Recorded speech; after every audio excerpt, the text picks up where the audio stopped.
Yeah, we're back out in the corn again. I know it's corn, not super exciting, but hey, that's what we got this year. We haven't got her picked yet. I'm hoping we're going to be getting her picked here soon. But I mean, it is what it is at this point as far as getting it picked, because I'm not the one doing it. I'm paying someone to do it. I try not to be too. I try to go along with guys because guys have helped me out a lot, and so I'm not gonna be pushy by any means. But I'll get you turned around here real quick.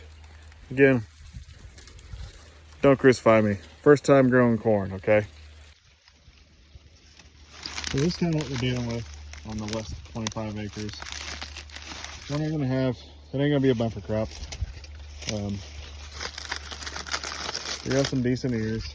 Nothing like, oh my gosh, look at that. This stuff is definitely better. I know the weeds don't push. I'm well aware. In my defense, you have to understand that there was no cover left on this, basically, or very little. But the last year, because I hate it. I had a hay crop last year. So, again, I know. But I do think I figured out why we didn't get the stand or the kill on the weeds the first time we sprayed, and our residual didn't really work that great, is because nothing was growing and we didn't have rain for probably at least 21 to 30 days after we sprayed this the first time. And so the residuals probably just didn't work at all. But yeah. So we got some moisture issues as far as we ran out of moisture here at the end.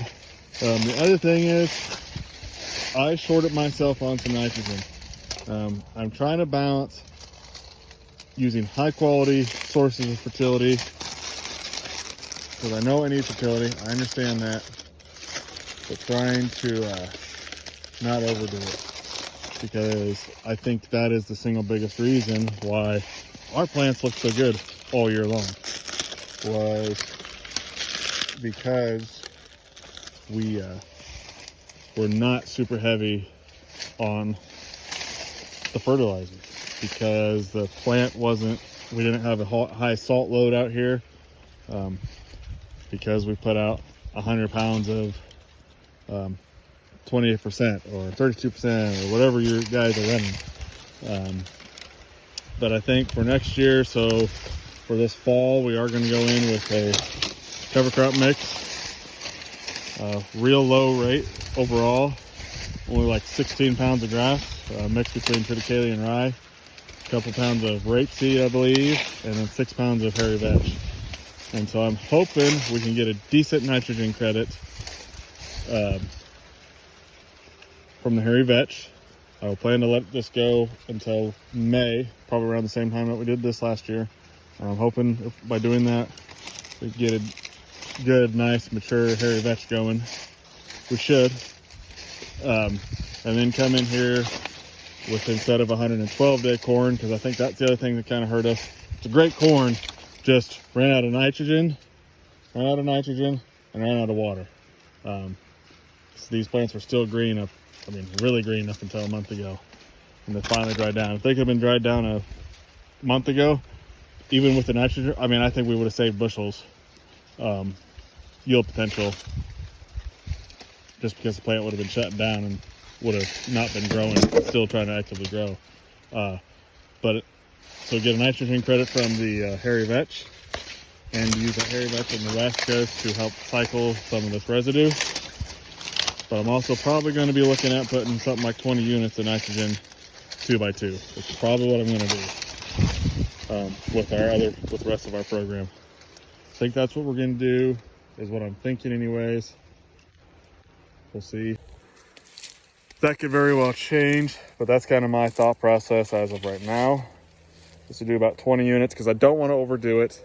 But if we have a chance to get some nitrogen out there in a trip, we're already going over with the planter, we're already doing some nutrition out, let's go ahead and get some nitrogen out, and then spin on the rest of the season. Maybe then come out and guy who's spraying this for me, they will go out and they'll use T-Jets to put out 28 or 32% solution, whatever they're doing. Try to time it, do it the week of a rain or so, and then maybe see what our yield potential is, see what the weather's doing, type of thing, and maybe do another decent shot at that point. And then from there, look at doing a foliar application of stuff later in the season. Probably post-tassel or pre-tassel, do something like that. Because like I said, I know what I done kernel counts. I know what our yield potential was with what we had out here, what the plant was doing, what the plant was mineralizing, and so trying to find that sweet spot of I don't want to over fertilize. I don't want to over fertilize because it is detrimental to your soil, and when it turns off hot and dry, it can be detrimental to your plants because they will show stress. Just because, like I said, you got high salt loads, your soil's not functioning properly, your plants are not functioning properly. Our plants did have to work, without a doubt. Our plants worked. But between that and, like I said, you got to balance expenses. With the commodity prices the way they are, you can't. I'm not shooting for 200 bushel corn. I mean, I'm just not. I wasn't even. I mean, if we could have got over 100, I don't think we're not going to get over 100 bushel. Ain't going to happen. We're not getting 100 bushel corn out here. I don't know what we're going to get. I don't know. It's hard telling. We will see. I will say though, I'm not going to be super upset no matter what, because I know what guys have got that are using a whole lot more fertilizer than I'm using, and because of the weather, they aren't getting what they should have for what they fertilized for. So I'm not going to sit here and just be, oh, woe is me. Like I said, I think we were close. We were close. I mean, 20 to 30 units of nitrogen might have made the difference. I mean, it really might have made the difference between what we got and what we could have had, because we had these plants pretty darn healthy. They never burned up. Overall, we pollinated pretty well. And so, like I said, first time growing corn. Don't crucify me. It's only the third time I've ever attempted to grow a cash grain crop, period.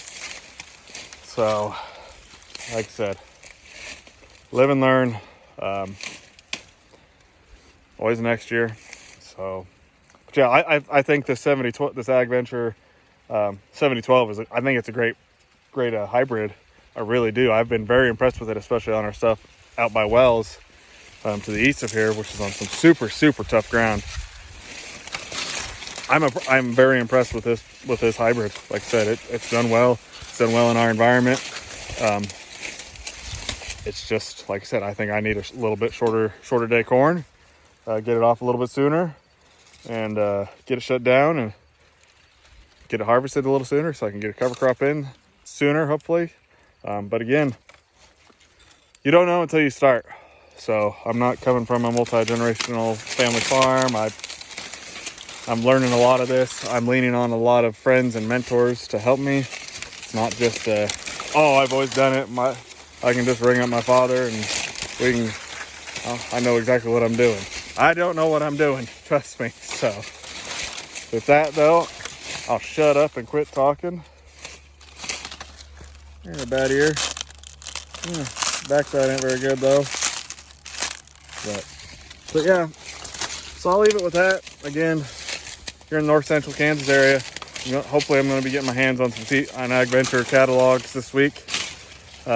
Hit me up, leave me a message here if you want one. If you're close by, I can get you one. Or if you're really wanting one and you're not that close by, let me know and I can get you one sent in the mail. So with that, guys, I'm going to go out back and look, see what that's looking like, and we'll see you next time. Thanks for watching, as always.